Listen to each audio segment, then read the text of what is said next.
اپنا حج عمرہ کے معلومات سے متعلق سعودی حضرات جتنی کتابیں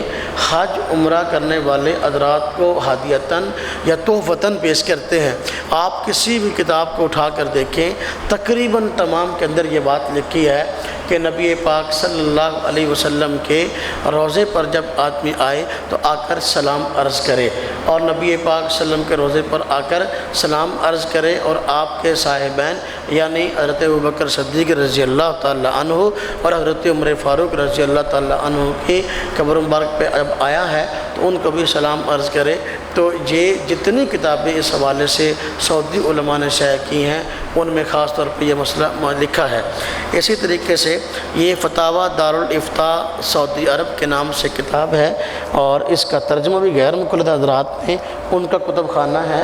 مکتبہ دارالسلام، انہوں نے شائع کیا فتاویٰ دارالافتاء سعودی عرب۔ تو سعودی عرب کے دارالافتاء کے فتاویٰ ہیں، اس میں خاص طور پہ اپنا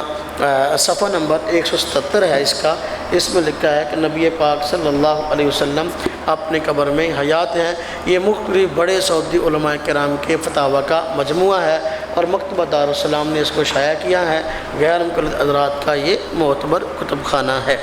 اسی طریقے سے ایک کتاب چھپی سعودیہ سے حقیقت الدعوت الشیخ کے نام سے، کہ شیخ محمد بن عبد الوہاب رحمۃ اللہ علیہ کی دعوت کیا ہے اور اس کی حقیقت کیا ہے۔ بہت سارے لوگ ان کی دعوت کو مشکوک انداز سے پیش کرتے تھے، تو